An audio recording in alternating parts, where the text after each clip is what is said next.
Hey guys, welcome back. The topic is modulus function. In this video, let us see what is modulus function and what are the properties of it, and let us explore some examples about the modulus function. First, what is modulus function? Modulus function gives the absolute value or magnitude of a given number. That is, it doesn't care about the sign of the number. It just gives the absolute value or magnitude of the number. It is denoted by mod x, like the two parallel lines in between the number, and since it always gives the magnitude, it is always positive or 0. So mod x will always be greater than or equal to 0. To understand this better, let us consider an example.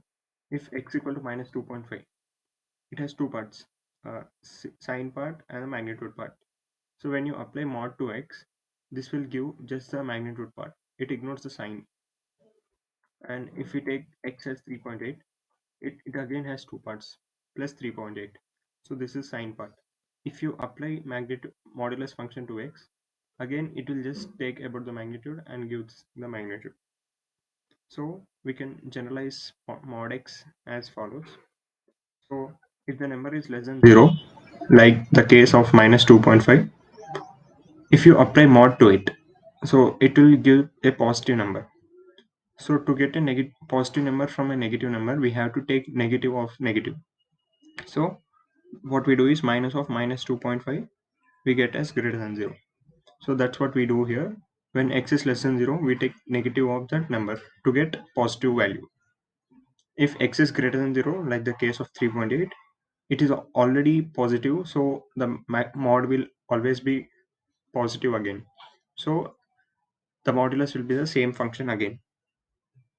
So what about the case when x equal to 0? Since x is 0 is neither positive or negative, it can be considered in any of the two intervals. Now let us look at some properties of modulus function. First property, modulus of a modulus is same as the modulus.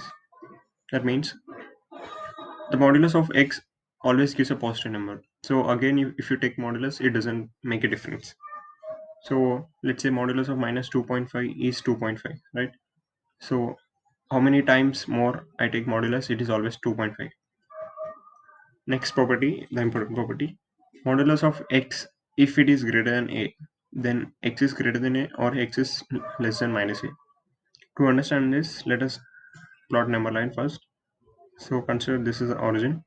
So I'm saying modulus of x is greater than a, and a should be positive. Okay. So if modulus of x is greater than a, so I want to analyze this situation in two cases. First case, I want to take x is positive, and next case x is negative. So if x is positive, that means x lies to the right of origin, right? So here x is greater than 0, and as we have seen, if x is greater than 0, mod x is again x. Now I'm saying x is greater than a, mod x is greater than a. That means mod magnitude of x is greater than a. Okay, to understand this better, consider a point. Let's say a is 2.5.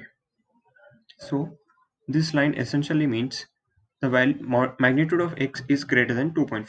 That means any value of x which has value greater than 2.5 would satisfy this condition.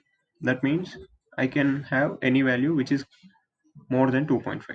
So x should be greater than 2.5. Correct. That is x is greater than a. This one. Also, there is one more case possible. Consider the point minus 2.5.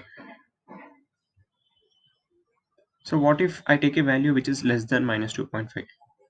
So let's say I took a point x as minus 10, and bear in mind that x, if when you are talking about this side, x is negative, and modulus of this would come as minus x, right? So if I take x as minus 10, which is less than minus a, that is minus 2.5. Here modulus of minus 10 is 10, so again 10 is greater than minus 2.5. So we satisfy this condition. So again, if you take any other point which is minus 5, so modulus of minus 5 is 5, 5 is greater than minus 2.5. So that means any value of x that is less than minus 2.5 also satisfies this equation. So the final answer would be minus x greater than a, which is this case, and also x less than minus a, the union of this. Next case, similarly we can prove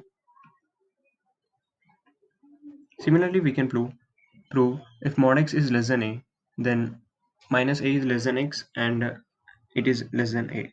So to prove this, first again let's consider a number line which is with 0, and let's say a is 2.5. This essentially means that magnitude of x should always be less than 2.5. So I'm also plotting the points 2.5 here and again minus 2.5 here. So again I'm analyzing this inequality in two parts. First case, x is greater than 0. When x is greater than 0, mod x is x. So I want to have the values of x for which magnitude of x is less than 2.5. Consider if I take a point 10. The magnitude of 10 is of course not less than 2.5. So I have to take the values of x which are less than minus 2.5 to satisfy this inequality mod x less than 2.5. So these are the values of x that satisfy in the positive side. Again, now consider the point in the negative side. So let us say I take the value of x as minus 10. The magnitude of minus 10 is 10, and you can see 10 is not less than 2.5. So I cannot take values which are less than minus 2.5. So I have to take the values of x which are greater than minus 2.5. You can also cross check it. Let's say if I take it as minus 1.5 as x, so minus 1.5 of modulus is 1.5, which is less than 2.5. So any value between minus 2.5 and 0 also satisfies the equation.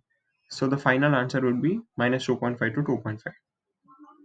And this is one more important property, also called as triangle property.